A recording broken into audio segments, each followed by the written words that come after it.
When it comes to doing market research, competition is usually your friend. It means that there's money to be made in a market. However, when it comes to optimizing your site for the search engines, it's a slightly different story. You need to be able to take a look at the competition that's out there and decide how good your chances are of ranking well for that keyword. In this lesson, we're going to take a look at SEO Competition Analysis to assess whether optimizing for a specific keyword is worth your time. The first, and far too often only, trick that most affiliates try is to punch their keyword into the search engine to see how many results they get. Unfortunately, when many receive their results back, they get discouraged, ditch that keyword, and look for easier pickings. However, it may come as a surprise to you that this figure doesn't mean a whole lot, and you should take it with a grain of salt. The number of search results is an estimated figure, and not all those 12 million listings actually appear in the search results. Furthermore, most of these sites won't have done any search engine optimization, so it's pretty easy to beat them. Instead, use this figure more as an indicator of whether there's any activity in the market.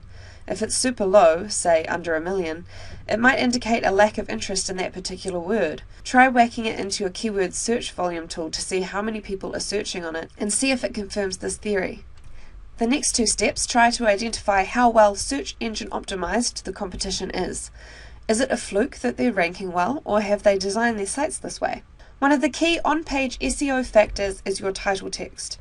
This is the text that appears between title tags in your HTML at the top of the page in your browser, and it's the clickable text that appears with your search engine listing.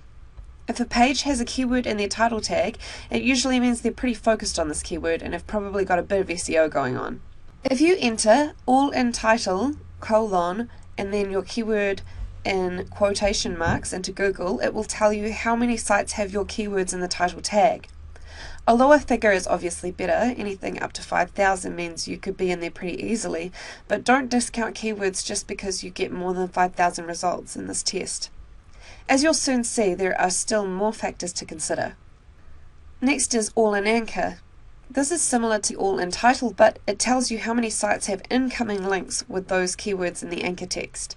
You might remember from our SEO lessons that anchor text is pretty important in determining your rankings.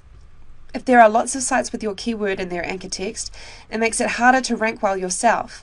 Ideally, you want to see a low number here, but what constitutes low depends on the topic and the market. You may need to dig around for a while to get a feeling for what low is. A quick technical note for using all-in-title and all-in-anchor in Google is that the quotation marks on either side of your keyword are very important for searching for your exact keyword phrase in titles and anchor text. Without the speech marks, the search results could have words in any order. For example, when searching all-in-title, quote, cooking how-to, quote, the results show titles with those exact words in that exact order. If there are no quote marks, the phrase could be broken up or in the wrong order. For example, all-in-title, cooking how-to has results where how-to and cooking are separate and in reverse order. Also, the all-in part of all-in-title or all-in-anchor is very literal. You can search for in-title or in-anchor, but there's no guarantee all of the words will come up in the search. You only want to do this if you're looking for a range of individual words as opposed to a particular phrase. For example, when searching for in-title paleo diet meat, the first two options are missing the word meat from the title, while the third option has the word meat but lacks the word diet. PR, or page rank, is a reflection of the strength of the site's backlinks. Since backlinks are a pretty big component in determining your ranking, it's a reasonable indicator, but remember, it is completely possible for a high PR site to rank lower than a low PR site for any number of reasons. Perhaps their page isn't optimized for the keyword, or perhaps they have backlinks from good sites, but they're not targeting the keyword with their anchor text. Use Traffic Travis to analyze the backlinks to a particular site. If there are thousands of backlinks, with many coming from PR5 plus sites or .edu sites, then it makes it harder. If they're all using your keyword in their anchor text, then it's harder again. If all the sites on the first page of Google are PR6 plus with lots of good backlinks, you may have a pretty tough time ranking well for this keyword. Another thing to check is the age of your competitors' domains, using a Whois tool to check the creation date. Older domains tend to do better in the search engines than newer ones, so conversely, if most of your competitors have fairly new domains, they may be easier to beat. Keep an eye on search volumes. While you're doing all this research, keep in mind another key factor: whether anybody is actually searching on your keyword. Usually it's the case that the competition will heat up when there are lots of people searching on that keyword, but it's not always equally balanced. Work out whether the number of visitors you'll receive from a good ranking is really worth the effort involved in getting that ranking. Some keywords have just too much competition and not enough traffic to justify the big effort. Another important consideration when choosing a keyword is whether there's actually any money in the market. If you find a keyword that seems easy to rank for, ask yourself if there's any reason for this. Is it undiscovered or unprofitable? A good indicator is whether there are any Google ads on the right of the search engine results. If people are paying to get traffic to their sites, then there must be some money to be made. When checking this, be sure to account for Google's regional variations. If you're searching from outside of the United States or Canada, you might not see as many ads as you should. When you build an affiliate site for SEO, you shouldn't focus on one keyword, but instead have a few. That way your main keyword isn't the make or break focus of your SEO campaign. When you're researching markets and keywords, try to find ones that have a number of highly searched keywords to target. You can use keyword research tools like Traffic Travis or freekeywords.wordtracker.com to get ideas of search volumes for related keywords. Since these keyword tools usually use the words you enter as the base for their suggestions, you can often miss finding keywords that are related, but not based on the same word. For instance, if you were focusing on dog training, you might miss a keyword like stop German Shepherd aggression.